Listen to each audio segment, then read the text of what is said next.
Welcome to the show. It is Thursday. We are one step closer to a weekend, and we are officially a week away. As I look at my watch to make sure what the date is, we are 1 week away from Christmas. It is bearing down on us right now. So glad to have you with us on today's show. We got a lot of Notre Dame football that we're going to talk, as always, for a second day in a row. I begin the show on my own. Jesse Stiers will be along in a little bit, but I'll start flying solo today, just like I did yesterday when Trevor slid in just a little bit behind the start of the show. You know, no shade at either one of those guys, but we've got a lot of listener submitted topics that we're going to get to today. It is we in, we out day, and we haven't done a we in or we out since before the season actually started. It was probably back sometime in August that I think that we last did a we in or we out show. And what these are is you submit a question, and as many listeners already have, in we in or we out fashion. It's not quite like Jeopardy, but you know, you submit it, and I'll give you an example here. Here's a question from our old friend Salty Virginia Peanuts. He submitted yesterday for the Mailbag show a question that we didn't get to, but so I reworked it. We in or we out? In politics, follow the money. In sports, follow the girlfriend. Are we in or we out on that? I would say, I'll ask Jesse when he gets here, but I would say probably mostly in, but I would also say in sports, follow the money as well, you know. So, but I think the girlfriends probably do play a big part in that. Hello, John, as he chimes in the chat as well, and hello to everybody else filing in the YouTube chat right now. And don't forget, you can watch this show on either the Irish Breakdown YouTube channel or the Sports Radio WSBT YouTube channel. And while you're there at Sports Radio WSBT on the YouTube side, you can go to YouTube, youtube.com, and then just search Sports Radio WSBT, find the channel, and then hit subscribe. As we've stalled in our subscriptions to the channel. We're trying to get to the 500 mark, and that's where we're trying to get. So hit that subscribe button. A little news before we get into some of these we in or we out questions. A little Notre Dame related news to get to today. Not a name that I think is like widely known among Notre Dame fans. Like if you are diehard, you are in this every day, you probably know this name. But I wouldn't say that Javon Codlin is a well-known again, like name in terms of guys who were on Marcus Freeman's staff, but he has been a fairly significant member of his staff, more, from behind the curtain, I think, especially in the recruiting circles. But Javon Codlin is reportedly going to become an assistant coach for Neil Brown, the former West Virginia head coach. He is now the head coach at North Texas. Javon Codlin is going to leave Notre Dame to join Neil Brown's staff there. And I believe John Bryce at Football Scoop was the first to have this earlier today. That was the first report that I have seen of it. And down around the North Texas area, in that Denton area, they are reporting that, even though they are not giving John Bryce and Football Scoop the actual credit for the report. But Codlin has been an assistant defensive line coach for Marcus Freeman here at Notre Dame, but he has also been a guy who's been involved in recruiting. Most recently played a significant role in recruiting guys like Aiden Pouncey, Nick Reddish, Kari Adams, those kind of guys. And he is going to go to West Virginia or not West Virginia, North Texas. Again, I had the Neil Brown and the West Virginia on the mind because Javon Codlin was actually part of Neil Brown's staff at West Virginia. So Codlin is going to go and coach the safeties at North Texas. So that is what he is going to do. So again, a member of Marcus Freeman's staff has taken off, and he'll get a promotion out of this basically by becoming a full-time, full titled on-field assistant coach at North Texas at the University of North Texas. How are you today, Jesse Stiers? Just running behind. It feels like I'm just It happens. solid. Swimming uphill. Yeah. Solid 30 minutes behind. Feels like I'm the only one working leading up to Christmas. Everyone else is just here we go. Here we chilling. go. Pat himself on the back now. Are you still feeling the wrath of your post-wedding return to work? Is that still a thing as you catch up and catch a lot of the backlash for things that happened or didn't happen while you were gone on your wedding and honeymoon? Yeah, still feeling some of those. And I know this is a term kind of, I feel like, thrown around loosely by my generation, but really feeling like I'm being gaslit for stuff that's not my fault. Oh boy. Yeah. A lot of fun. Tuco with a little cocktail reference here. Codlin's Law. Anything else is always something better. You probably have never seen the movie Cocktail, have you? No. 1980s, Tom Cruise. I recommend it.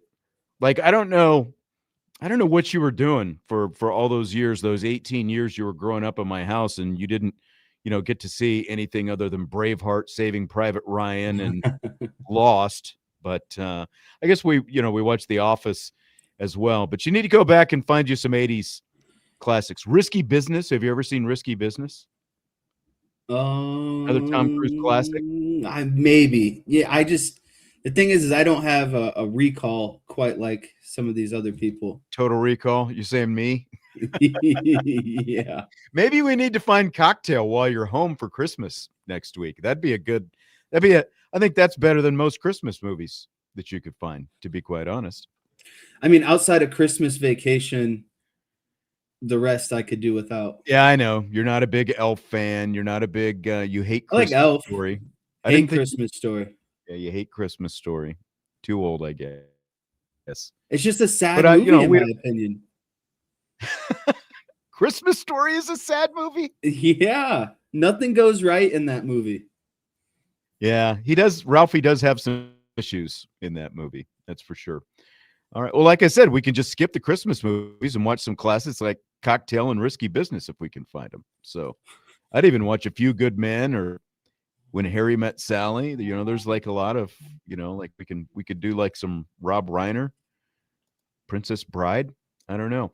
Let's get to some we in, we out questions. We've got a handful of Mike Mickens questions in the we in, we out pool. And if you're kind of in the chat, in the live YouTube chat, you can always throw up some more we in, we out, and we'll see that if we can grab hold of some of those as well. Okay, so Salty says, Mike Mickens has produced the greatest 3 consecutive class group of top 2 cornerbacks in Notre Dame history. Mark Zachary and the Golden One, Dallas Golden, of course, Aiden Pouncey and Kari Adams in 26, and Xavier Hassan and Ace Alston in 27.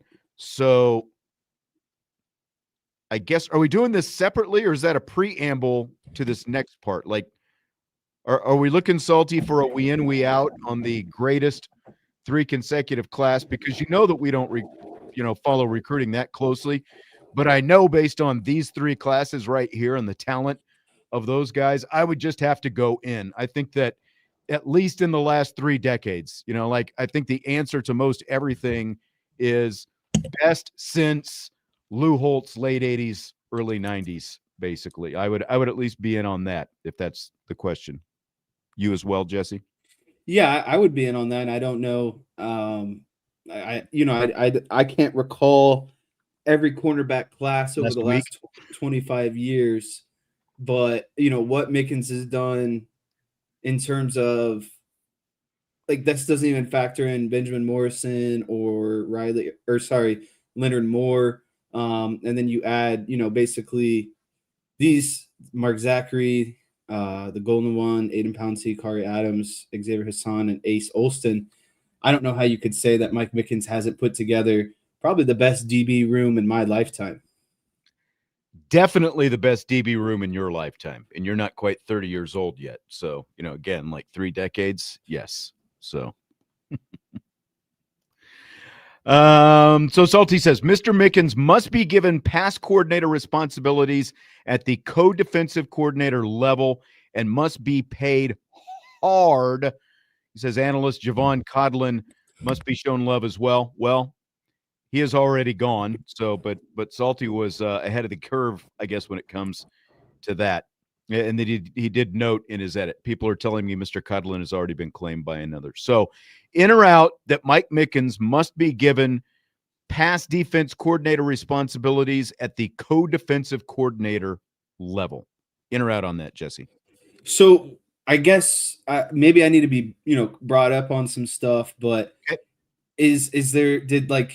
Did something happen today with Mike Mickens, or was it just kind of these other people that you've already spoken? No, nothing has happened with Mike Mickens. This is like people. I think people concerned that something could happen with Mike Mickens, and he needs to be given more title and another raise to keep him around. And it feels like with all, like the last couple of years with what Mike Mickens has received, it feels like, the next step in terms of will Notre Dame and Marcus Freeman be able to keep him here is like the only thing left basically is either full-blown defensive coordinator or co-defensive coordinator along with Chris Ash.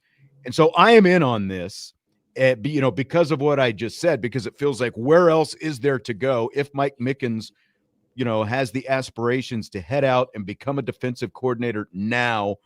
It feels like the best probable compromise, or, if that's what you want to call it, is give him co-defensive coordinator responsibilities, pass defense coordinator responsibilities. And I think this came up in the mailbag yesterday, and this was my response. If Joe Rudolph can be given the responsibilities of being the essentially like designing Notre Dame's offensive run game on that side of the ball, then I don't see why Mike Mickens, as important as he has been to Notre Dame's defense, both from a recruiting, development, on-field standpoint, why he shouldn't be and couldn't be given pass game coordinator responsibilities on the defensive side and co-defensive coordinator responsibilities. So I am totally in on this is my response to that. Yeah, I'm in on this as well. I don't know if it should be, co-defensive coordinator or pass game coordinator or pass defense coordinator. What I will say is I want to trust the process of the conversations that Marcus Freeman has had with Mickens, in kind of a closed door setting. And I want to believe that they have talked about career progression, what the next steps look like, what next responsibilities look like, because I'm sure that Mickens has voiced, wanting to probably, want more responsibility or else he's going to move on. And so I trust that him and Marcus Freeman have had those conversations and that Marcus Freeman has put together a game plan of what he can do to enhance Mickens on the defensive side of the ball. So I don't know if that definitely means co-defensive coordinator, if that means pass defense coordinator. I just think he needs more responsibility in order to be retained. And I'm sure that him and Marcus Freeman have had those conversations. Right. Because, like when you look at last year as an example, there were some people coming after Mike Mickens, but it was like essentially the Texas secondary coach. I can't remember, it definitely was not defensive coordinator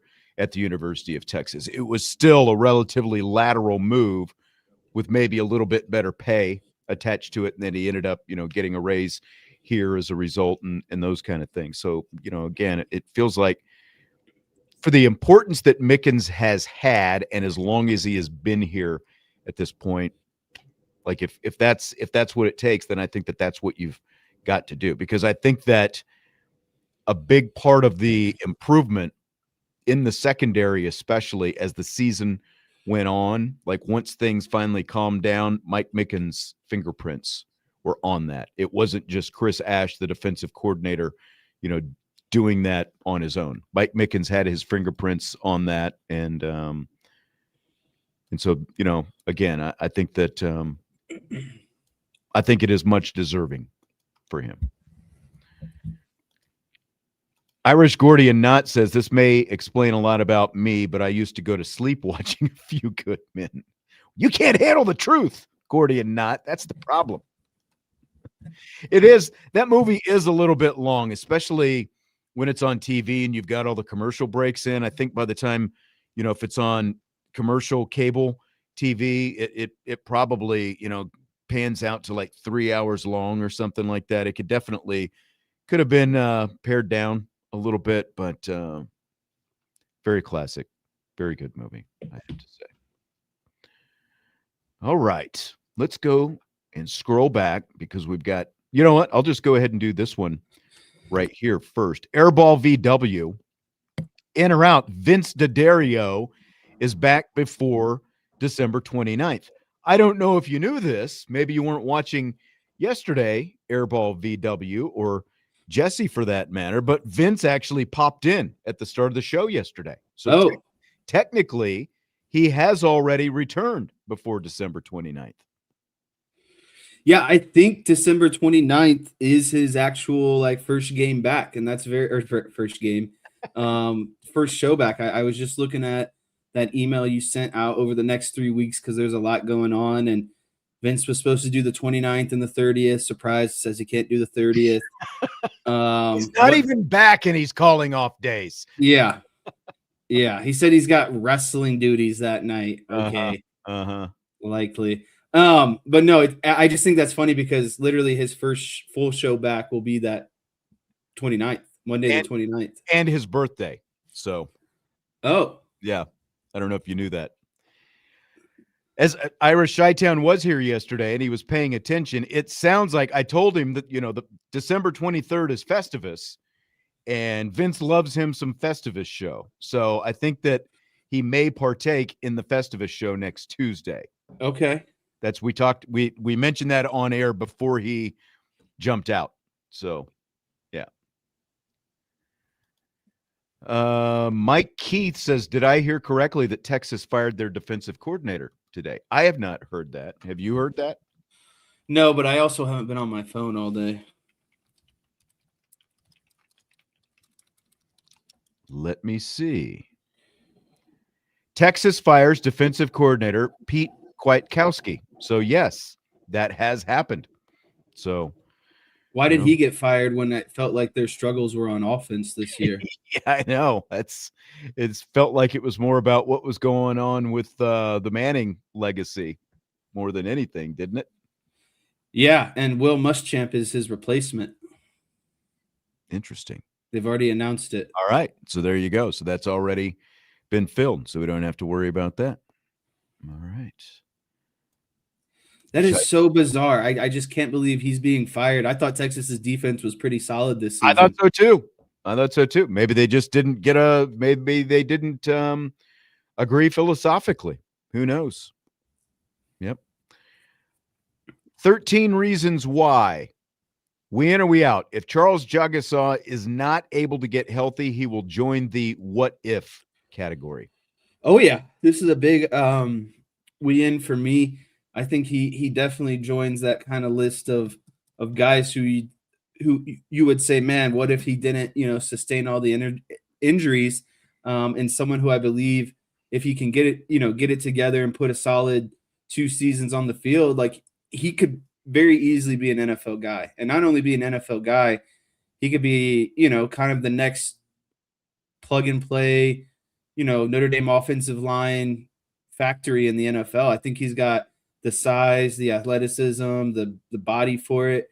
He just has to stay on the field. Can't be doing stupid stuff in the offseason. Yeah, I mean, each of the last 2 years, he was supposed to be the starter, and the guy has the talent that if he had been the starter, he might be a 2-time All-American by now and heading off to the NFL. Yeah, in the 2026 draft. But as it is, unfortunately, it's already, a what if. And so this is like the obvious slam dunk in. If Jagasaw can't stay healthy, can't get healthy and play a full season. The guy has not played a regular season game yet. Everything that he has played, well, he has. He's taken snaps in a regular season game, but minimal. He hasn't started a regular season game, I guess I should say.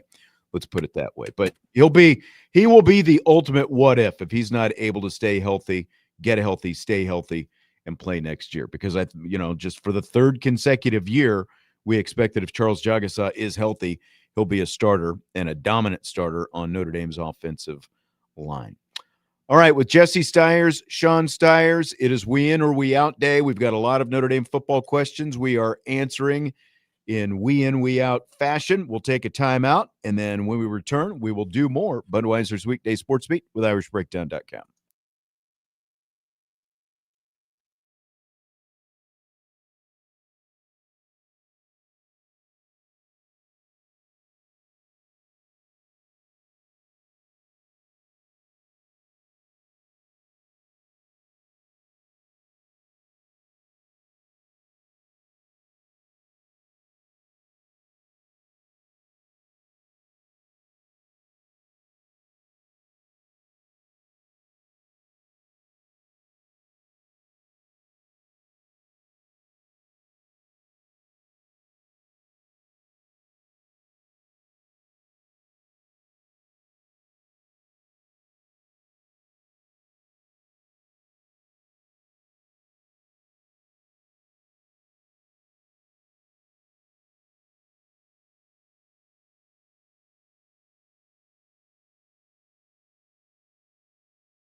Budweiser's weekday sports beat with IrishBreakdown.com continues. Sean Stiers, Vince D'Addario, Jesse Stiers is here. He's got his screen blacked out, so I can't even see him right now.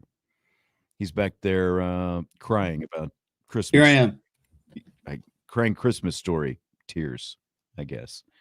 Price in the YouTube chat says a bit behind, but if Christmas Story is a sad movie, nothing goes right in The Hangover either. Does that make the Hangover movies sad movies? I mean, something goes right at the end of the first one anyway. You know, like they get it all. The Hangover is also very funny. You don't think Christmas Story is funny at all? Is that what No, and it does not put me in the Christmas spirit. Man, I don't know. Like what? How did who killed your dog on this one? I don't like. Is it because of the overkill with Christmas Story? Is it just overexposure? Is that it?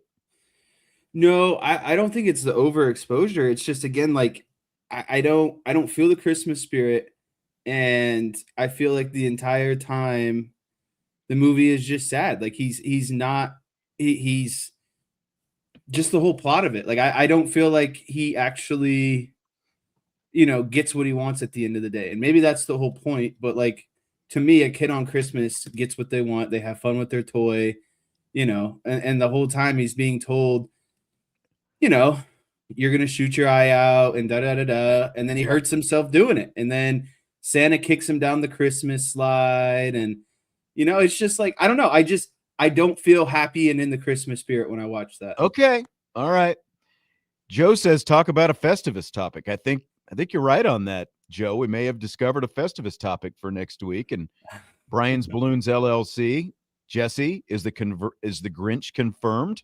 And maybe this is just it, as Tommy says. Maybe Jesse just hates Christmas. I don't hate Christmas. I don't know. Felt like Santa was always good to you. Man, you're just a technical walking issue tonight. There's just much better Christmas movies. All right. Let's get into some we in, we out. How about some Notre Dame football? Sing Kevin. Is that sing or sling? Sing Kevin. On the whole, the wide receiver and defensive tackle transfers we get this year will be better than the ones we got last year. I don't know. That's a tough question. Malachi Fields was a really strong addition in the wide receiver room. The transfer from Louisville and USC were Elijah also Hughes and Jared Dawson. I thought they were both good. Will Pauling was good. Yeah, I thought both of those. Yeah, Will Pauling. That's a great addition as well. A guy who ended up being a captain. So I'm actually going to go out on this. I think it's going to be hard to exceed what they did at these positions this year, unless they just get some absolute stud, because a stud can outweigh, anything. Yeah, I mean, like Hughes and Dawson weren't Cross and Mills, but that's a pretty tall order to provide a lot of depth. Yeah, that's right. Like a lot of depth. And I felt like there were times, like especially with Hughes, because it's like coming into the season, I don't think we really knew what we were going to get. It's like, man, that guy's playing pretty well. I felt like they both played pretty well this year. And, Fields ended up being the second leading wide receiver behind Jordan Faison, and Will Pauling was pretty productive as well. So I've got to be out just because, like, I think that they, like, as a group, those four guys specifically, they were all pretty good this year. So I think that it would be, I think they set a fairly high bar to live up to. Now, like, especially, like on the defensive side, is there another level still? Yeah, but I think that I think all things considered, that group did pretty well. From Joe, Notre Dame will go to the portal yet again for a kicker. Are we in or are we out? I have to be in on this. I believe the guy that they have right now is a true freshman, and the other guy was a graduate transfer already. So, I mean, the last 2 years, I wouldn't say it's been a complete disaster, but it's been not good. And I think you have to do something to at least give yourself some reassurance that if all else goes wrong, you have a veteran from the transfer portal. Yeah, because Schmidt is on scholarship, and you've got a long time between right now and next year. But I think that they will, like, at the very least, I think you could see them go after maybe like an Ivy League guy or just a group of 5 type guy to come in, with some consistency, just like an insurance policy.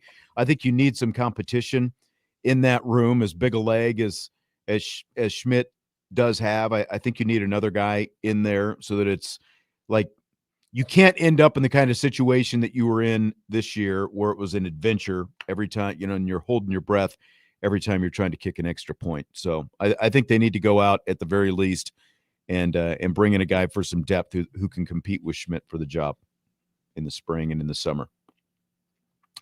Joe also says special teams coach Marty Biaggi is really good at creating trick plays, but his downfall is developing kickers. We in and we out. Joe is upset about kickers today. I'd be in on this, and I think I would add kind of a slight modification. Also, this was posted at 6:25 a.m. this morning. That's craziness. I would say that he is exceptional about creating, fake punts, misdirection, that sort of stuff. I think he lacks the basics sometimes. And I think that just like developing kickers. Just like the little things that can be taken for granted, basically. Yeah, like I think he's good at the extracurriculars, but I think sometimes the fundamentals maybe they take for granted sometimes. I don't know. But I would like to see kind of like the smaller stuff cleaned up. And I would kind of like the quarterback situation. Like it wouldn't be a bad thing to have a career kicker that you develop over 4 or 5 years. No, not at all. And they've potentially got that with a guy like Schmidt. But again, I feel like they do need to go out and bring somebody else in, for insurance. I mean, like you cannot, like the first part of this statement is absolutely right. Creating trick plays, and you can throw the blocks in there as well, even though we didn't see as many blocks this year, but it's all about the look that you get and the, like where you think you can take advantage and capitalize, whether it's a block scheme that you're setting up or, the fakes that you're setting up and those kind of things. He is elite at that kind of stuff. I don't know if developing kickers is his downfall. Maybe it is just because they've gone to the portal every year that he has been here so far. And I think it's just a very specific issue they have had with these leg injuries these guys have. And Noah Burnett specifically, like there was something going on with him when he was still at North Carolina that he wasn't completely upfront about before he got here. So I don't think you can put that on Biaggi. Like they do need to do more diligence, I think, assuming they do go to the portal again, when they bring guys in, to make sure that they're 100% and they're not dealing with some of this kind of stuff. Are you telling me that the kicker should have to do like a little tryout, maybe so. Got to do something. It's like that guy that just tried to come out of retirement for the Lions and they put him through the physical exam. They're like, right. Brother, you have a torn hamstring. Exactly. Like you got to be able to stand up, dude. Yeah. I don't understand how he didn't realize his hamstring was basically gone. I know. That's amazing. All right, Double R 2.0. In or out on Jadarian Price being drafted in the second round? I'm in on this. I think he's second round or higher. I don't think he's going to go higher. I'll go in on the second round, though. If everything holds right now, Jeremiah Love is RB1 and Jadarian Price is RB2 in terms of the NFL draft. And like when you throw in what Jadarian Price can give you as a kickoff returner right away as well, that's big. Like when you're talking about moving up and going to the next level, the ability to be an impact guy from a return standpoint. So I'm in on him. Like it's still tough because you just never know how NFL teams are going to value running backs, but it just feels like Jadarian Price would be a steal in the second round. So even if it's a late round type thing, I'm in on him going in the second round. Double R 2.0 also asks, in or out on the Bears making the playoffs? It's so funny. I don't know if Bailey asked you this, but she texted me yesterday and we were talking about, I told her I didn't tell her, but I was like, this is going to be hard to explain over text, the Bears playoff scenario, because Right. if they win against the Packers, they're almost like the number 1 seed in the entire NFC. But then if they lose, they're on the verge. Is right now. Yeah. Yeah, they're on the verge of potentially missing the playoffs or being that number 7 seed.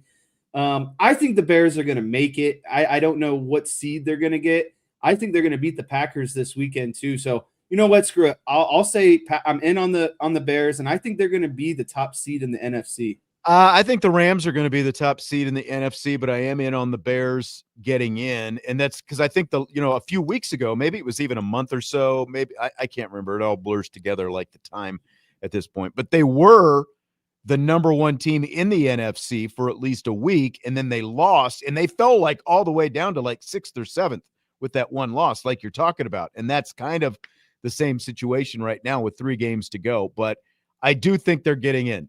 This is a huge game Saturday night for them, obviously, against the Packers.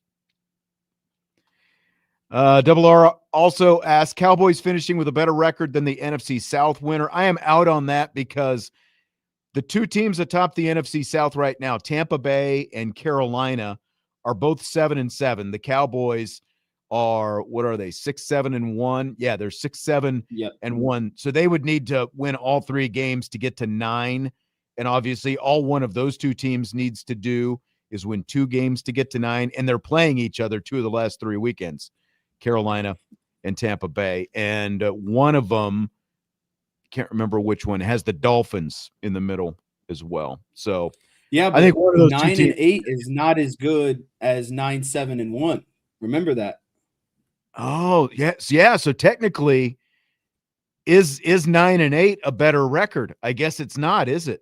Because you didn't lose. Ooh. But are the Cowboys going to win out? They've got the Chargers, the Giants, and the Commanders. They're going to somehow win against the Chargers and then probably lose one of those Commanders and Giants games. Yeah. They're going to lose to the Giants most likely. Like I see that. I do too. I feel like they've been flirting with it for the Giants the last 3 matchups, and it's like I just feel like the Giants are due one. Jackson Dart against this Cowboys defense. That's how I'm feeling right now. Yep. All right, Bootstrap Bill. 2 new starters on the offensive line when Notre Dame kicks off against Wisconsin. In or out? Do we get to count Jagasaw as a new starter? Yeah. I'll be. And Emil Wagner's leaving, so yeah, I'm in on this.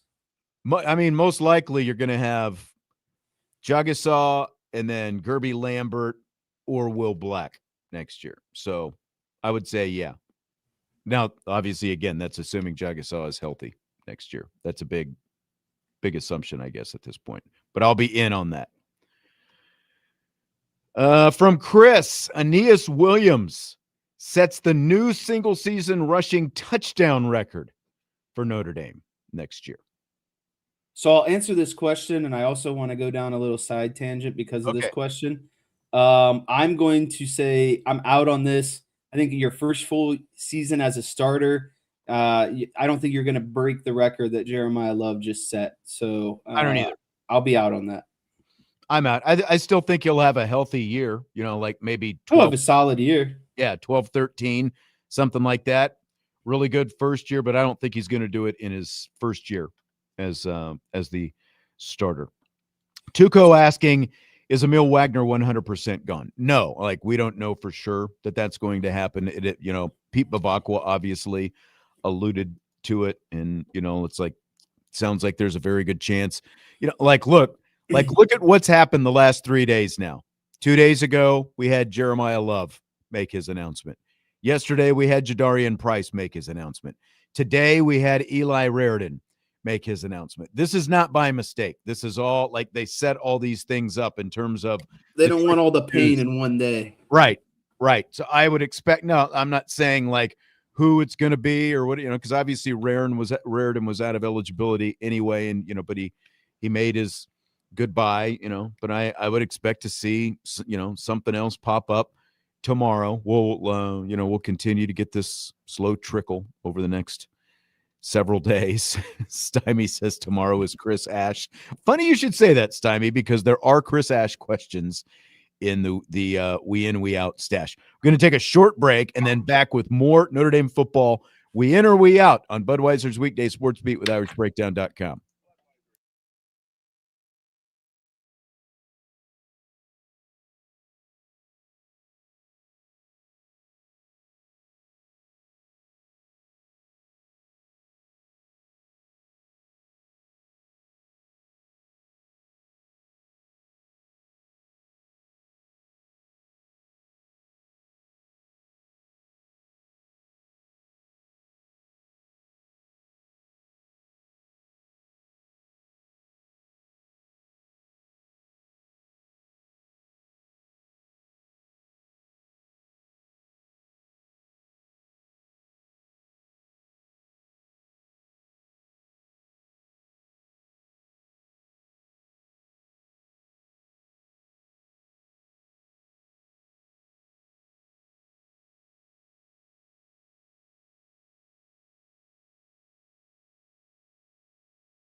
We continue Budweiser's Weekday Sports Beat with IrishBreakdown.com. A few minutes left here in the first hour of the show. We got a lot coming up in rapid fire in hour number 2 tonight.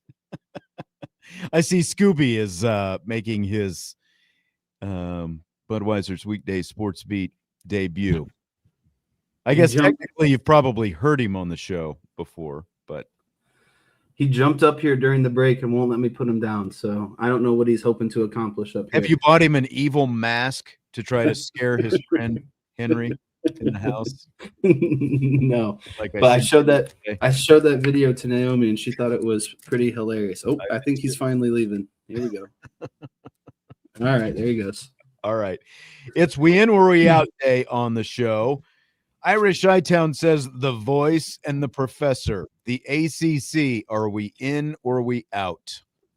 I think right now you have to be in, but long-term you have to be out. You know, like I think that, yes, the ACC has done damage, but unless you've got something else lined up to what the ACC is already providing you, you kind of have to stick it out, but you have to find ways to kind of give a list of demands to the ACC to fix the relationship, or you're going to have some sort of repercussions yourself. And I don't know what Notre Dame can hold over the ACC. That's the issue. And you know what I mean? And so, like, we've talked about scheduling wise, how, Notre Dame needs to get more of those premier matchups and not just get the bottom half of the ACC. And so that would be, on my list of demands, amongst other things. But I think for the short term, you have to be in and you have to leverage them. Right. And then in the meantime, you're kind of scheming, talking to other, suitors and kind of coming up with an escape route for 6, 7, 5, 4 years down the road, however long it might be. But again, right now you have to be in, because if you're out, what would your schedule look like? That's exactly it. But you do have to be rhyming and scheming, as you said. But yeah, I mean, like we talked about that last week, about the fact that you've got a block, obviously, of at least 5. Like the average is 5. Some years it's 4, some years it's 6, just depending on where it turns out. But they're giving you a big block of games. And it is like, in today's world, as we talked about when we, that full show that we did, what was that, last Friday, I guess, like it's getting tougher because of the fact that you've got these other schools playing 9-game conference schedules, and the fact that, Notre Dame is not in a conference, so they don't have to think about things like conference games. But, like, look at USC as an example. USC, where do they want to move the Notre Dame USC game? They want to move it up to September, if not even August, just depending on what the calendar looks like. And like, they want to play it at the front of the schedule, though. And I think that more and more other teams are going to want to do the same. It is hard to get these teams to step out of conference play in October and November and get them to schedule games against Notre Dame, because like, look at the month of November traditionally. Like, if you go back and look who Notre Dame is playing in the month of November, like, you see Navy games in there, and you predominantly see ACC games, and obviously every other year it's been USC and Stanford. But as we know, that's going away now, so it's tough. And, it's not just USC, even though it's a big sticking point for USC, but I think you're going to have the same issues with other teams around the country as well, in different conferences, getting them to schedule games, non-conference games against Notre Dame in the month of November. It's not going to be easy. So yeah, like, that's a roundabout way of answering this question regarding to Notre Dame and the ACC. I agree with what Jesse said. You have to be in for now, but you also have to be keeping your options open to get out if and when it ultimately makes sense. Gomer Grizz, in or out? While lacking a superstar like Manti Te'o or Jalen Smith, this linebacker room overall is the best one from the last 25 years. Yeah, I think this is a big in for me. I don't know if Drake Bowen is maybe at that Manti or Jalen Sneed superstar level, but he's still a stud and he's still a really good player and he leads the room. I just think depth-wise, we've not seen this much talent. And I also want to say, just like the overall versatility and athleticism, guys who can cover basically sideline to sideline at any of the linebacker positions. And so I think having, 4 or 5 really good guys outweighs having a stud and a handful of others. I was going through my head, like thinking about, like a lot of the different linebacker rooms over the years. And I think that you have to go back to the 2017 room where you had Tavon Coney, Niles Morgan, Drew Tranquil. That is probably the next best. That's been 8 years ago. Probably the next best after where they are right now. Because like, even when Jeremiah Owusu-Koramoah was around, Jalen Smith were around, they were basically like, it was them at the top, and probably Manti as well. It was like those guys at the top, and then there was a pretty good drop to the next guy. So yeah, in terms of everything that they can do, the talent level, and sideline to sideline, like Jesse was talking about, this over the last 25 years, this is it. Because from 2017, you probably have to go all the way back to like Goolsby and Hoyt playing together, and that's been 20 plus years at this point. You're pushing 25 to get to that. So, yeah. All right. Looks like we're probably going to end up going into overtime on We In, We Out today, by the way, because there's a lot of questions that we haven't even got to yet. Salty says Notre Dame is facing a quarterback continuity cliff in 2027 with the anticipated departure of C.J. Carr for the NFL after the 26th season.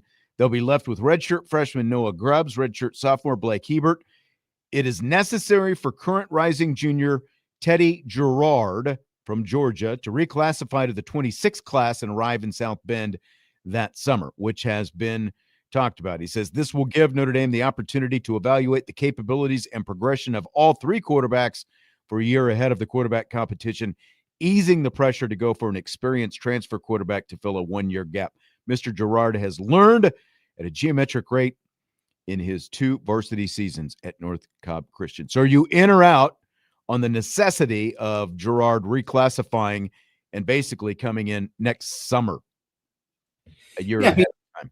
I think it helps considering the 2 transfer portals that we've seen this week between, Kenny Minchey and Rezac. I think it's very obvious the writing on the walls. It's a CJ Carr's position until he leaves. And so if you can get a guy to reclassify, get in a year early, and again, a guy who's probably not expected to start if he's missing out his senior year of high school, that's a good year to potentially learn under Carr, develop under Gaduli. So yeah, I do think this is a not a necessity, but I think it's definitely a win. I think it is, necessity, no, but a big advantage for Notre Dame for him to reclassify and come in the summer, absolutely, because of all the reasons that Salty outlined there, the evaluation, the development, the whole thing, to get into college and go through that whole thing. Slide Wilson, Mike Mickens will be promoted to defensive coordinator after the upcoming season due to Ash no longer being with Notre Dame for whatever reason. So I just saw the after the upcoming season. So that means after 2026. In or out on that? So I guess I'm still confused. Like, what the hate on Chris Ash is? The guy cleaned it up after the Purdue game, and that's all we asked for. I thought the defense was largely cleaned up. If you look at where Notre Dame finished, and a lot of stats for overall defensive stats, they're like top 25, top 20, top 15. I know their rush defense might have even gotten the top 10. Like, they created the most turnovers in the country. Their pressure rate was one of the best. Underrated rush defense, by the way. Very underrated rush defense. Nobody talks about that because of the issues that they had with, in this pass defense early on. Yeah, so I guess I'm just so kind of frustrated and over this Chris Ash hate. Like, he was bad to start the season. He knows that. Everyone knows it, but he fixed it. He cleaned it up, and the Notre Dame defense wasn't a liability down the stretch. And so, yeah, you could say, okay, well, who are they really tested by after the Miami and Texas A&M game? I thought the defense made big plays against USC when it mattered most. I thought against Pitt, Navy, and I know those aren't, top tier teams, but they definitely didn't, they made both those offenses look really bad. So I'm just over it. I'm over all the Ash slander. I think that, I think the game plan the entire time was Mike Mickens was going to learn how to be a defensive corner while Chris Ash is here. And so what that timeline looks like when maybe Mickens becomes full-time defensive coordinator and Ash, takes a different opportunity elsewhere, I don't know. So I guess what I'm trying to get at, as long as Mike Mickens is happy, I'm happy. I think Chris Ash can do a good job until it's Mike Mickens' turn. I agree with all of that. I do think that, like I'm putting up the comment from Tommy here. He says, Jesse, did you not watch the second half of Stanford? Okay, so they gave up some yards and a few points while the reserves were on the field. That didn't keep them out. The game was 35-3. Right. Like, I realized it mattered most. Right. They still won 49-20 in that game. Like they were up 42-3. And, the other thing is, I think people, once Notre Dame was left out of the playoff, there was definitely a lot of blame that reverted back to Chris Ash, because no matter how good the team was and the defense was by the end of the season, it is still losing both of those first 2 games where the defense was the major issue. that ultimately kept them out of the playoffs. So I think that there's, like people have reverted to some Chris Ash anger. But like in fairness, go back to Al Golden's first season. And, like there were some ups and downs in Al Golden's first season. Chris is saying style points count. The committee did not leave Notre Dame out because they gave up 20 points to Stanford. I'm sorry. Like that's when not they moved Alabama in front of Notre Dame the week before. That's right. When you should have known it was over. Right. We've gone through the whole thing. Like there was obviously a concerted effort to make sure that Alabama was going to stay in, and then they finally put Notre Dame and Miami side by side, and Notre Dame ended up getting squeezed. So Chris says, "Are we sure? Do we know for sure? Do we know with 100% certainty? No." But again, they didn't leave Notre Dame out because they gave up 20 points to Stanford, 17 points in the second half. I'm sorry. That's not why they got left out. Yeah, and I know a lot of people as much as as many bad things as we can say about the committee, that's not why they got left out. At the end of the day, they got left out. Notre Dame got left out because the committee wanted to make sure Alabama was going to get in. I think we're all pretty confident in that, aren't we? Yeah, I mean, basically what it came down to is Alabama had to be in, and then that put Notre Dame and Miami next to each other, and then all of a sudden the head-to-head all came into play, even though that Notre Dame has been in the same grouping with Miami the entire season. And the last thing I'll say about Golden is I know he struggled against Miami and Texas A&M, but those are the first 2 games of the season. He's a brand new defensive coordinator. There was a good amount of turnover on the Notre Dame defensive roster. There was a couple injuries they were dealing with in the secondary of those games. Like, I'm not up here making excuses. I'm going to give Chris Ash grace. And the way he responded after those games is I thought the defense was magnificent the rest of the year. And so why don't we go into next season when we go against high-end opponents and then really start to judge Chris Ash on a full body of work? I like you said, Marcus Freeman, Al Golden, they struggle. I would say that those guys struggled more in their first year than Chris Ash struggled in their first year. But because they lost those 2 games at the beginning of the season, those are being held over his head because they didn't miss the playoff. Right. I mean, like you can go back and you can look at the way the schedule was set up and the fact that they played 2 top 10 teams to open up the season, the fact that their 2 toughest teams were at the front. We don't need to get caught up in that because there are more we in or we out questions that we do want to get to, and we actually have some other rapid fire stuff that we want to get to at some point in the show as well, but we're already into the 6 o'clock hour. So we'll take a break. When we come back, we've got more we in or we out. Budweiser's Weekday Sports Beat with IrishBreakdown.com.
It's the second hour of the show, along with Jesse Stiers. I'm Sean Stiers. We're going to continue with some we in and we out. And everybody just got fired up talking about defense to close the first hour.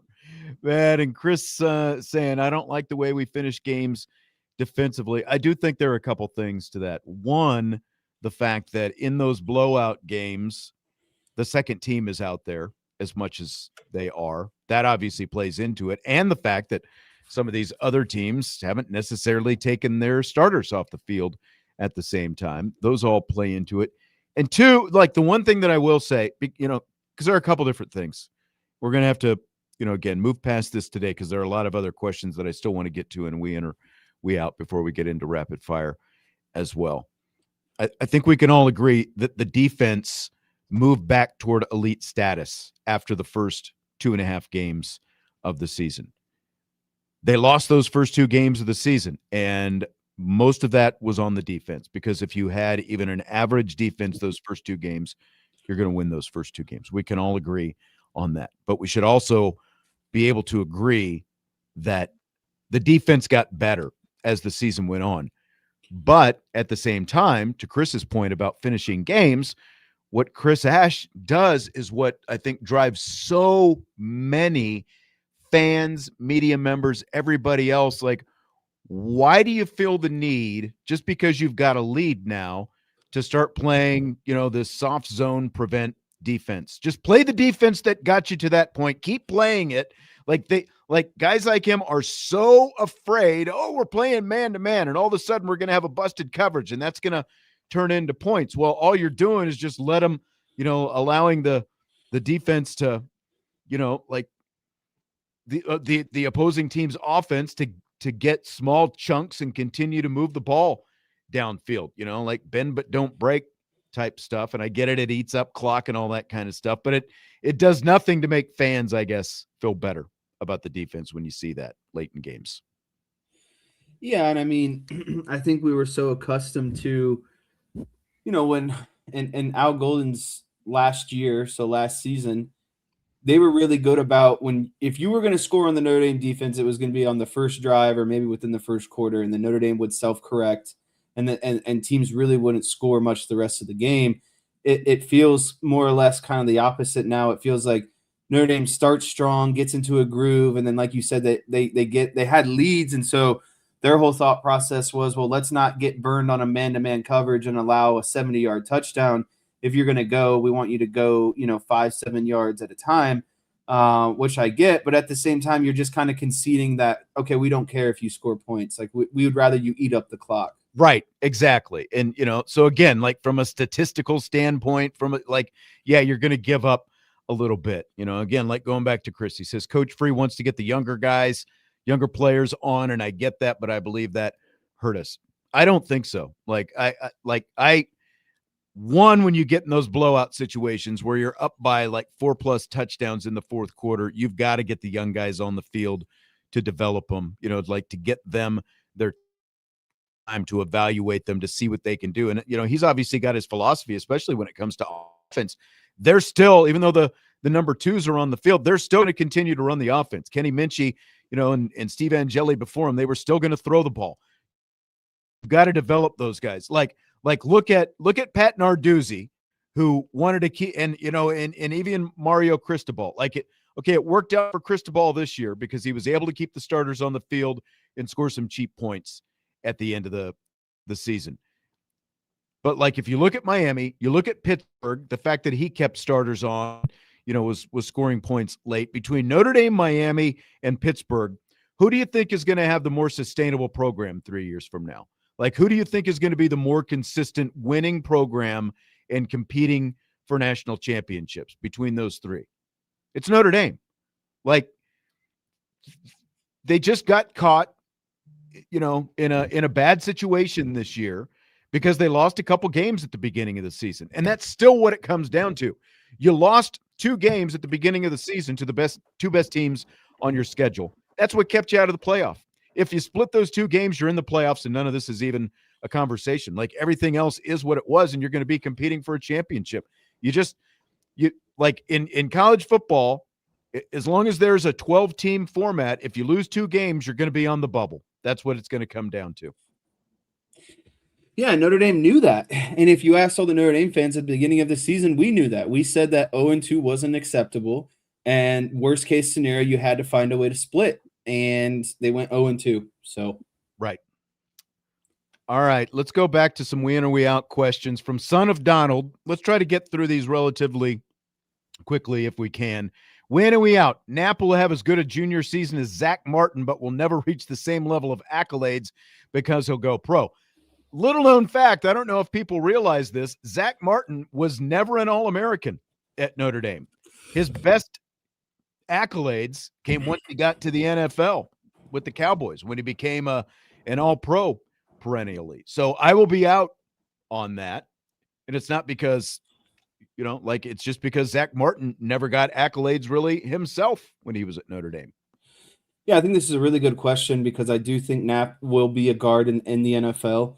I think he's, kind of playing tackle right now out of necessity, right. Comfortability, and just kind of, how he pieces together with the rest of the offensive line room. I think he's going to have a really good junior season, but I don't think he's going to be quite to the level of Zach Martin. So I'll be out. Right. I would agree with that. More from Son of Donald. Whoa. We in, we out. Notre Dame's new linebacker coach will not be someone well-known, but will thrive, a gem of Freeman's finding. I'll be in on this. And I mean, look at Max Bulla. He thrived, and, look where he came from. It's not like he was a big, well-known name in coaching circles before he got here. Yeah, I think Marcus Freeman and Chris Ash will do a good job of finding a solid replacement. I'm in on that. Son of Donald also says, in or out from left to right, the offensive line, Knapp, Jagasaw, Heron, Lambert, Black is our line and is markedly more consistent due to health, Knapp's progression, and overall talent. I'm out because I think it will be Knapp at left tackle still, Schrouth at left guard, Craig back at center, Jagasaw at right guard, and Lambert at right tackle. That's what I think it will be. Yeah, I was getting ready to ask what the status, why this didn't include Billy Schrouth. I think he's got to be mixed in there. And Ashton Craig, both guys who got hurt this season. Unless Schrouth goes on to the NFL, I think those are two guys that will be back. And I like that group of five that you had. I don't know if that's the exact alignment, but I think those are the five best guys that you kind of have to figure out where they can best, gel on the offensive line. Son of Donald kind of amended his Zach Martin Knapp question with that last one. So Ballpeen Shalali, we in or we out? Kedron Young will have a similar career to Jadarian Price, where he comes back from injury slowly, but becomes a top-tier elite back for Notre Dame. I'll be out. And I'm not out that I think he'll be, good and become maybe a top tier. I just don't think he's going to be as good as what Price was. And you have to factor in Price was a really effective guy in kick return as well. So it's more than just contribution at the running back position. So I'm just going to be out. I think it'd be hard to live up or exceed kind of what Jadarian Price did. Yeah, I am out on for that reason as well. I think that Young will be a role guy next year, and with these young guys coming in, Walton and Osborne that they have coming in, I think it's going to be hard for Young to I don't know. I mean, I guess we'll see, but I see Aeneas Williams being the guy at least heading into the season, and I see some of these young guys with the talent that they've got, are going to be in that mix, and Nolan James is going to be in the mix as well. It's a crowded room, and look at how they use the room this year. It was predominantly Jeremiah Love and then, sprinklings of Jadarian Price. So I think it's going to be hard for Kedron Young to carve a really big role unless, he comes on and surprises us in the spring. So I've got to be out for that reason. In or out, the combination of CJ Carr's offseason growth and improving wide receiver development will result in a top 3 passing attack next season. Pass yards, points, efficiency, etc. Big in on this. I think we're looking at big levels of passing game next year, like levels that we maybe haven't ever seen at Notre Dame. So it's a big in for me. Yeah, I'll be in on the wide receiver development in the passing game. Top 3, I don't know. That's a big ask, but one of the things I wanted to get into tangent wise when we were talking about Aeneas Williams was I'm curious to see the impacts that Love and Price have on CJ Carr's game, because I think it was definitely easier for him to play quarterback when you have, teams really dedicating to the box or not to the box because of Notre Dame's potent running attack. And so I want to see how CJ Carr stacks up, knowing that he doesn't have two NFL running backs in the backfield. I think it's going to put more pressure on him. I think it's obviously going to put more pressure on Aeneas Williams to step up. But I think the passing game is going to have to outshine the rushing attack next year. And I'm curious what that means schematically for defenses going against Notre Dame. Yeah. Wayne says still think Notre Dame is a run first team until I see it. They are a run first team. Yeah, Marcus Freeman is always going to be a run first team. They'll continue to be a run first team, but CJ Carr threw for 2,700 yards this year, and that was in his first year as a starting quarterback. So just because you're a run first team doesn't mean all you're going to do is ground and pound and you're not going to be throwing the football. We've got plenty of offseason to talk about how many 300-yard passing games Carr is going to have. I think there's going to be a lot of them next year. So I think that they're going to be a very balanced offensive team, and that means heavy doses of running and heavy doses of pass game, with big explosive type pass plays. Ballpeen also says, in or out, within 20 years, the college football conference structure will be completely unrecognizable. Yeah, I'll be in on that. I think that at some point it's just going to be it's just going to be one big group of teams, and you're either going to be eligible for the college football playoff or you're not. And I do think that there's going to be some sort of regulation style where you can get into that pool just because you're not in it. Relegation, little soccer is what I think that there's going to be like JMU's could eventually find their way into that pool. Tulane's could find that way into their pool. And I think some of the bottom tier teams that are consistently bad can be kicked out or should be kicked out. Yes. Yeah, I think so. I don't know about the relegation thing, but I do think that the conference structure is definitely going to look different. And you even got some props there from Salty Virginia Peanuts and Chi-Town as well. So well done. You nailed that, Professor.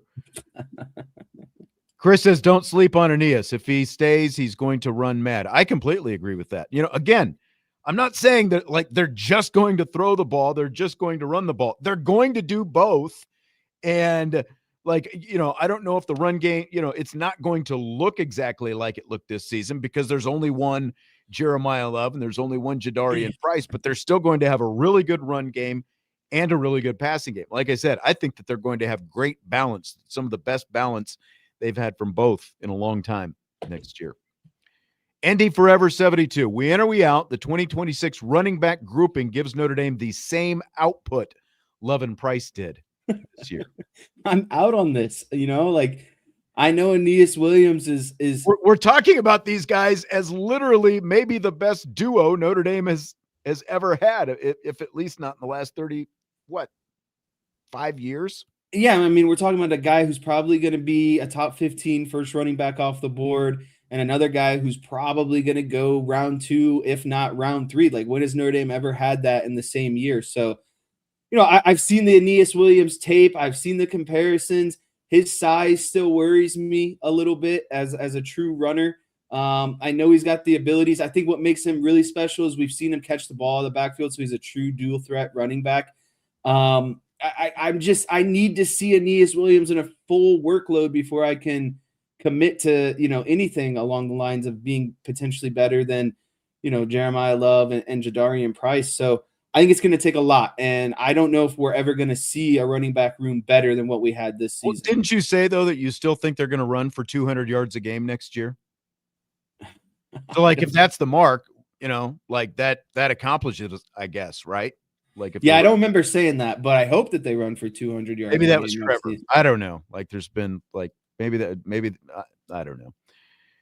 I agree with what Outbound is saying. Why do people keep thinking Williams is going to leave? He's now RB1. That's exactly right. The reason for Aeneas Williams to leave, he stayed this year knowing that Love and Price were both going to be ahead of him. He probably thought he was going to have somewhat of a bigger role, but now Love and Price is gone and he is at the top of the depth chart now. So there's no reason for Aeneas Williams to leave. He has every opportunity now to be the guy. So Again, there's a transfer portal and there's money and all that different kind of stuff. So who knows? But it feels like like scale of 1 to 10, it feels like it's like a 1.5 at best that he would leave at this point because of who's already gone. So there was some clarification. Basically, the question was saying, do we think that the running back room next year can amass 2,000 yards, like production wise? Can the room itself live up to the production that we saw this season?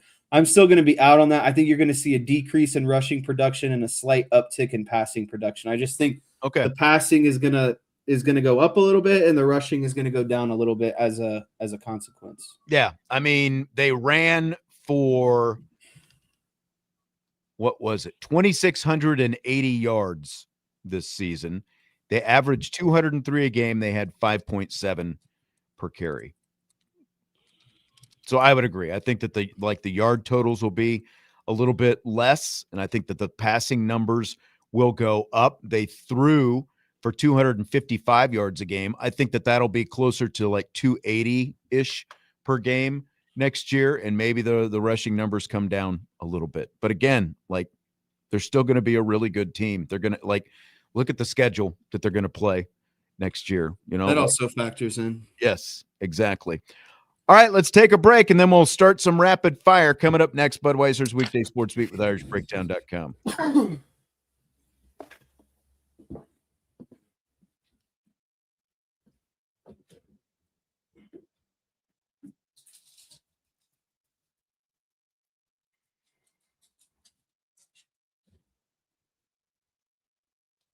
Hello.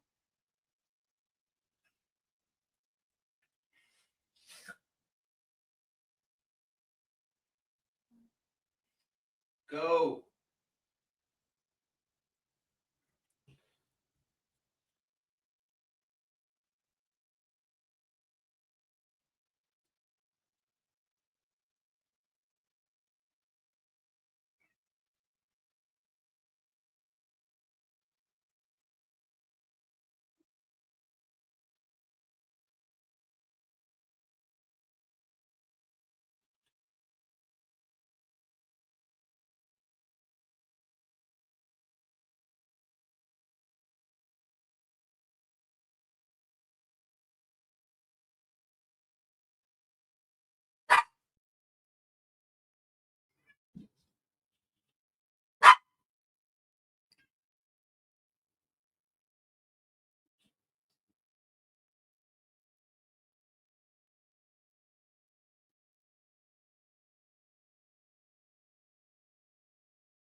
All right, Budweiser's Weekday Sports Beat with IrishBreakdown.com.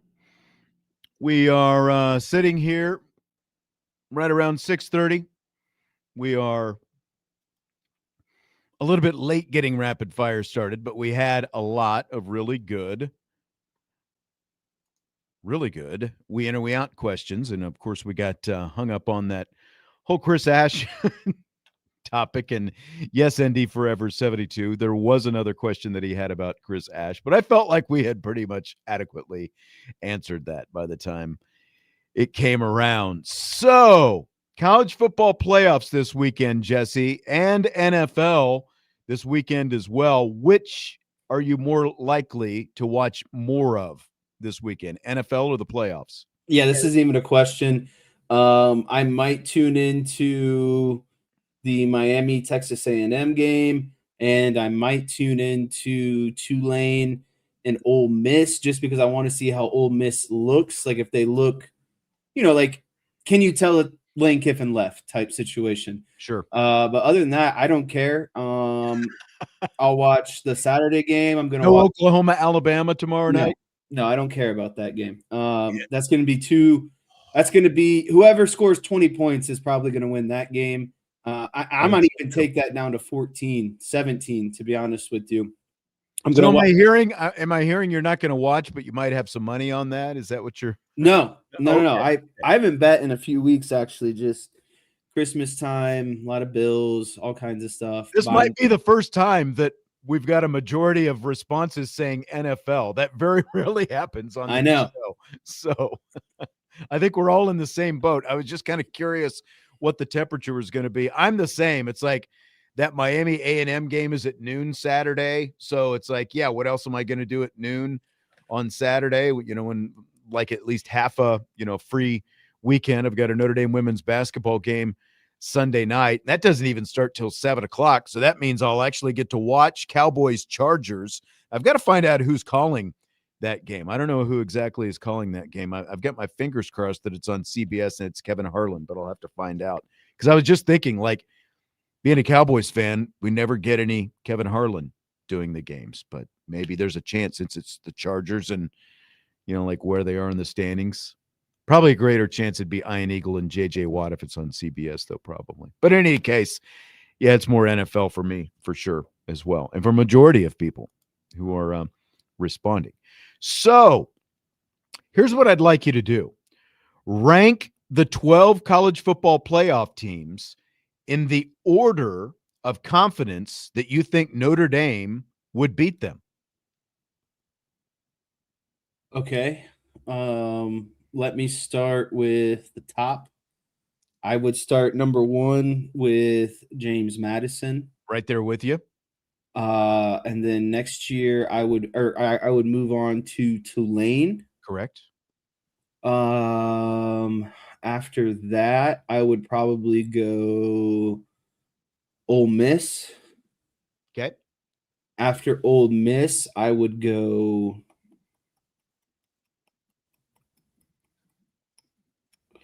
surprisingly, I think I would go Texas A&M after that. Actually, you know what? I'm going to take that back. I'd go Ole Miss, and then I would go Alabama, then I would go Oklahoma, then I would go Texas A&M, then I would go Miami, then I would go – this is where it's going to get tough. After that, I would go Oregon, then Texas Tech, IU, Georgia, and then Ohio State. Oh, so you'd have Ohio State at the top. So interesting.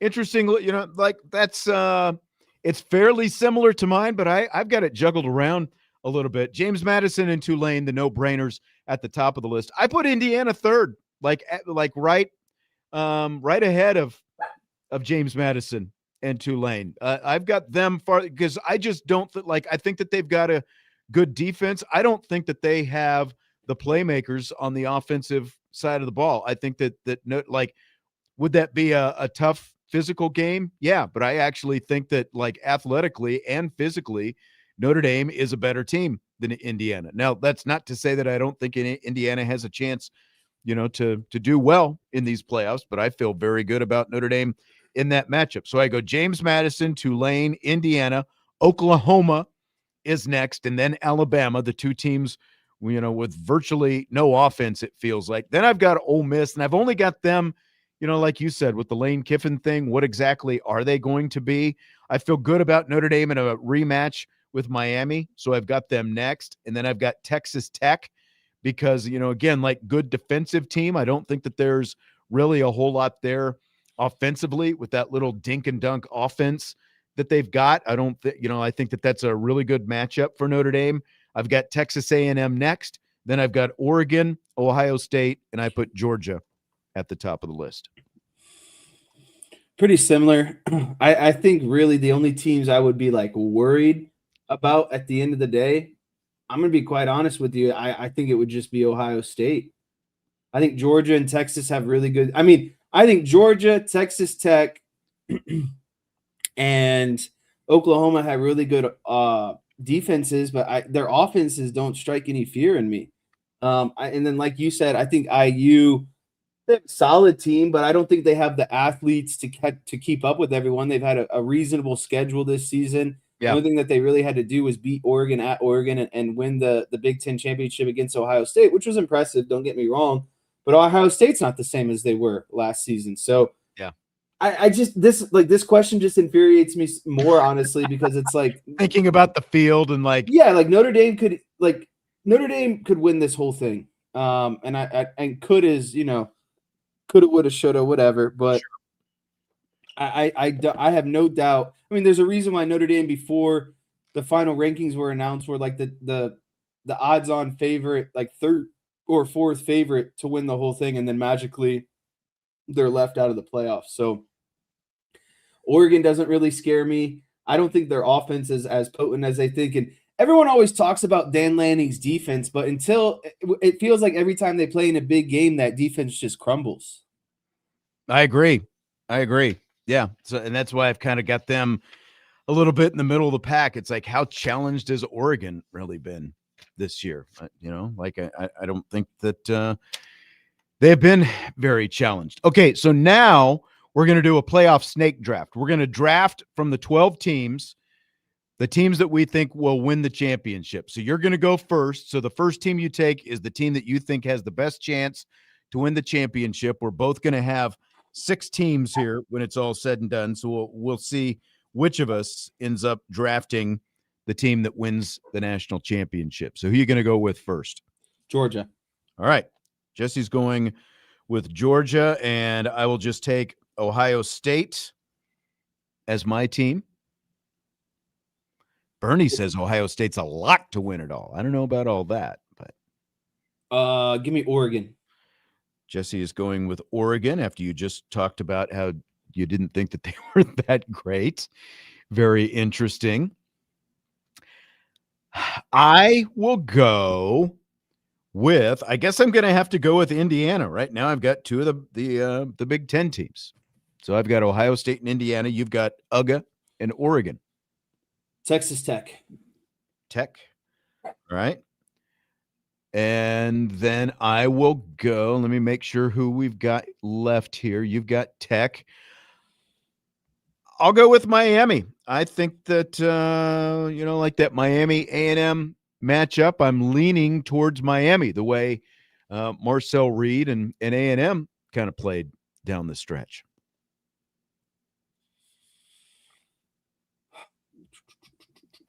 I'll take Texas A&M. Okay.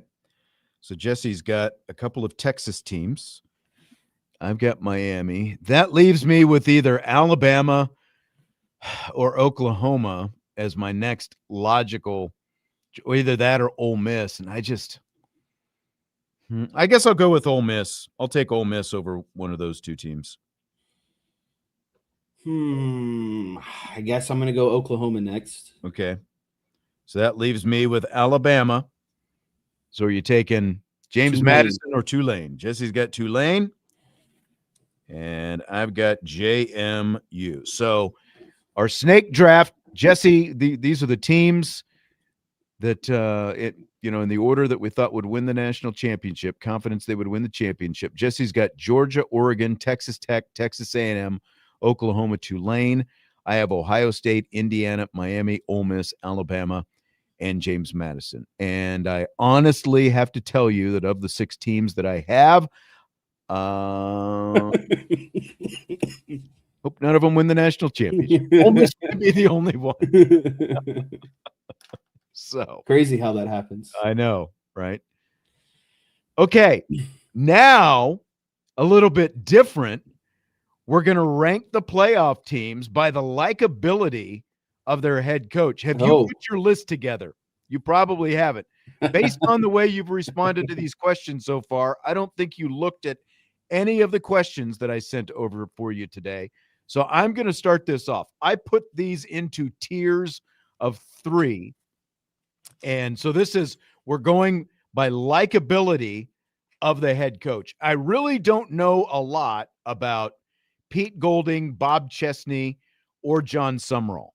So I put them in a tier of 3 at the top. Ole Miss, James Madison, Tulane, because I just don't know enough about those guys. Any disagreement there? No disagreement there. I really like Summerall. So he would be up in that top tier for me. Okay. All right. My next tier of 3, Texas A&M with Mike Elko, Alabama, Kalen DeBoer, Oregon with Dan Lanning. I like that grouping. Shaking his head. He likes that. So that's tier 2. Tier 3, it's going to get a little bit tougher. Brent Venables, Oklahoma, Mario Cristobal, Miami, Kirby Smart, Georgia. That is my next tier. Again, this is likability. This has nothing to do with their coaching ability or, whether or not we think they're going to win. This is all purely likability. So I got Venables, Cristobal, Smart in tier 3. Are you putting yours together right now as I go through mine? Yeah, what's the Texas Tech guy's name? Joey McGuire. Okay.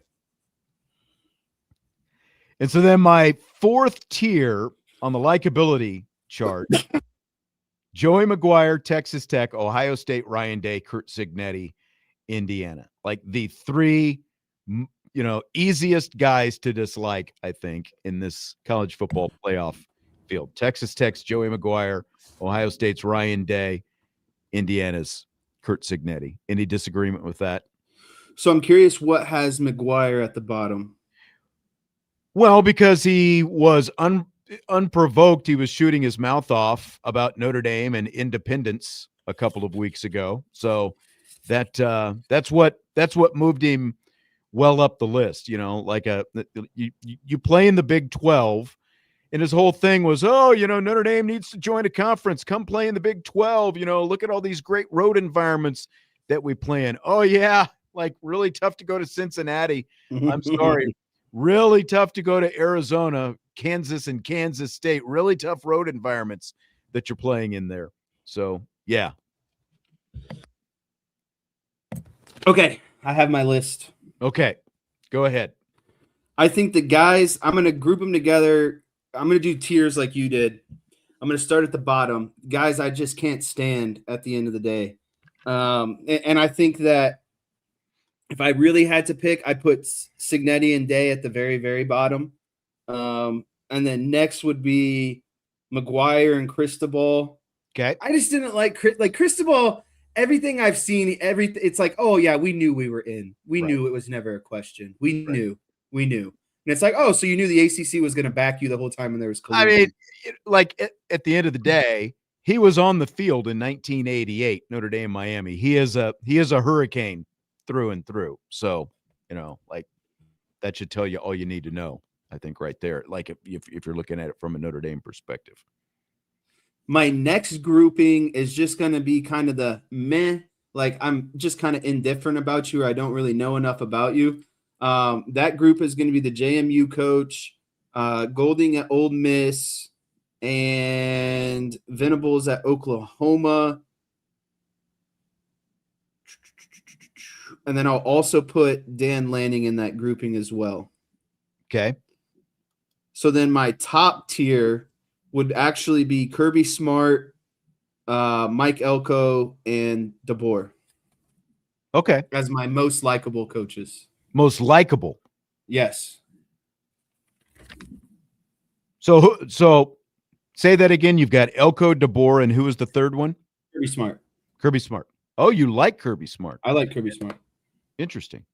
I don't think Kirby Smart has like Kirby Smart just plays football to me most of the time. Like he's not up there, blah blah blah blah blahing or saying unnecessary things, That's taking true. shots at people. Not a lot of you never heard him joining the fray with a lot of this stuff this year. I just feel like Kirby Maybe Smart it's because he's got guys to try to keep off the streets down there in Athens. I don't know. He's got a lot of other things to worry about. I think the thing with Kirby Smart is I think he's the type of coach who just says, let's lace him up and see who's better. Like Sure. that's the overall vibe I get from him. So and he put like Georgia plays good football. The only thing that they do bad is the off the field stuff, but right. He can't control 110 guys. So exactly. You can't tell them all to drive the speed limit. But yeah, I think what this really comes down to is who's at your top, who's at your bottom, and then the middle is just kind of is what it is. Yeah. So exactly. Defining the bottom once again is definitely Signetti, Day, Cristobal, McGuire, and the top is definitely Elko, DeBoer, and Kirby. And it just sucks that DeBoer has to coach at Alabama, and Alabama got this preferential treatment because I think he's a good guy and a good coach. Right. Right. Irish Chi-Town says most likable coach in college football, not at Notre Dame. What did I miss there? I think the question is who would you pick as the most likable coach but you have to say not Marcus Freeman can't be included. Who is the most likable coach not at Notre Dame? Dabo Swinney, right? Am I right? I don't know. I feel like he gets on his soapbox a little bit. No, that was a joke. That was pure sarcasm. Okay. I was going to say. I mean, I have an answer, but Narduzzi, yeah. I got an answer, but I think people are going to call me crazy. All right, save it, and then we'll do it after this, our final break of this show. We will do that when we return, and then we will wrap up Budweiser's Weekday Sports Beat and Rapid Fire.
Budweiser's weekday sports beat with irishbreakdown.com, winding down, rapid fire, closing out the show.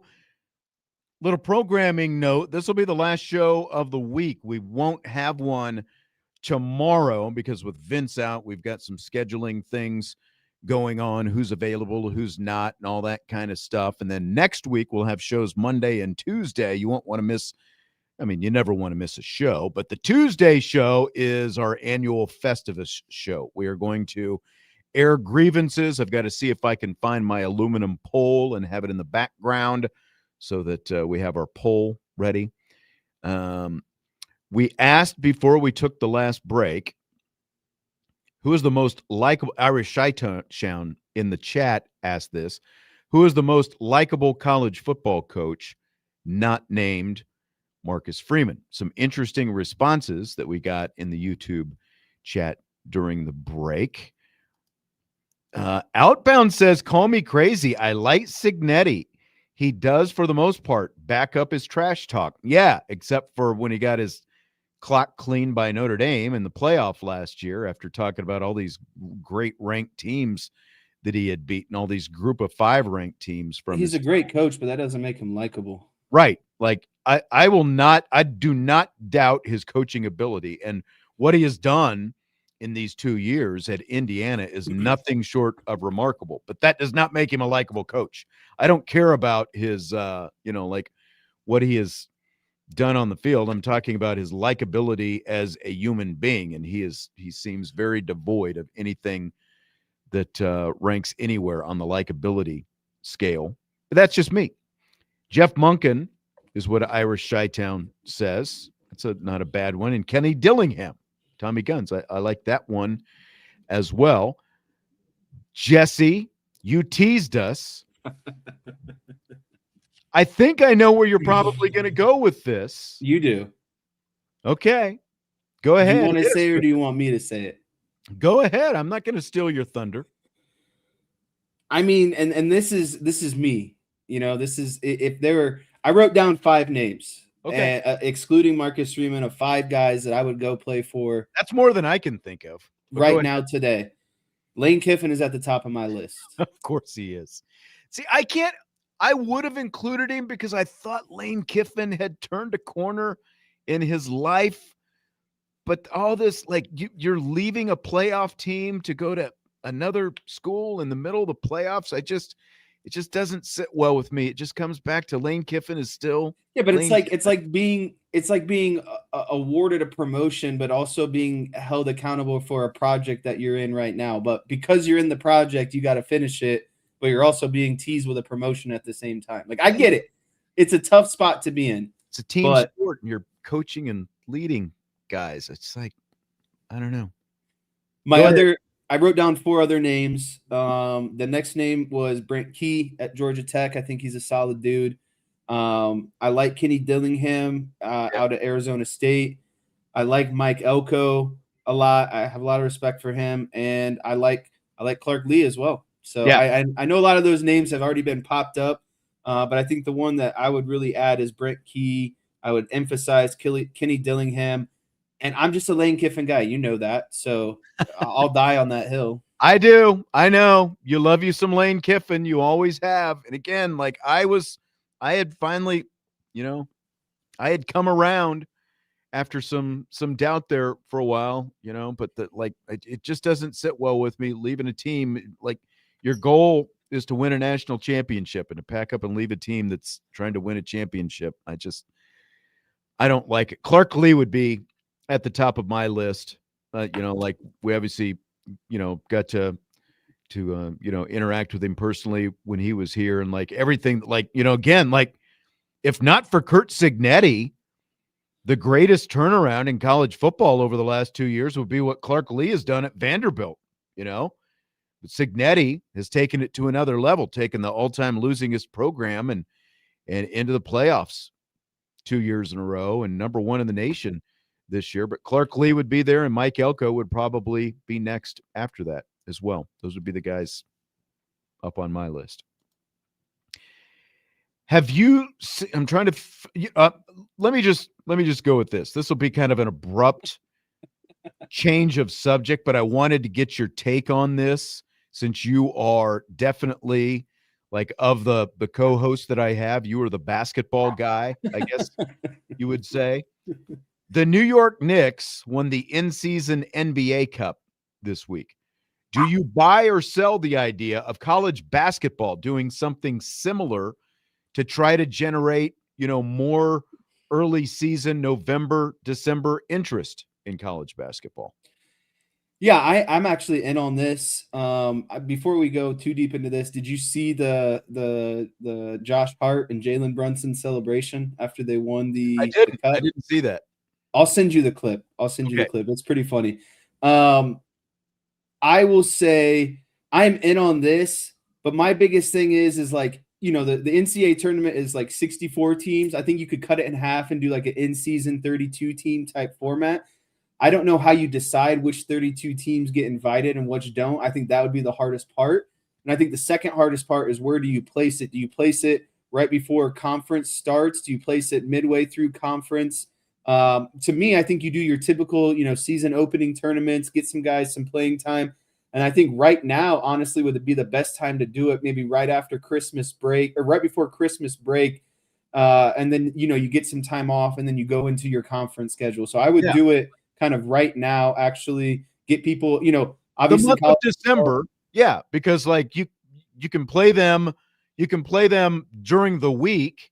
Well, obviously you've got, college football playoff games and NFL games on the weekend. You can play a lot of games during the week, I think. Yeah, and I think you can get really people, hyped up about college basketball, knowing that football is kind of tailing off. You know what I mean? So, I'm in on this. I just think, again, the hardest part would be who are you inviting and who are you not inviting? Because, like a lot of the big time programs like Michigan State, Kansas, Duke, North Carolina, they are always willing to play the other big teams early on. And so it feels like you can start with that pool and then get some other teams maybe that are coming into the season ranked and, like from a lot of different conferences involved. It just feels like there's a lot you could do, because like the NBA Cup is obviously part of the NBA's regular season. So I think it would make things a lot more interesting at this time of year. All right, that's going to do it. Jesse, thanks as always. Great stuff from the chat and the input with the questions as well. We'll talk to you next week. Budweiser's Weekday Sports Beat with IrishBreakdown.com.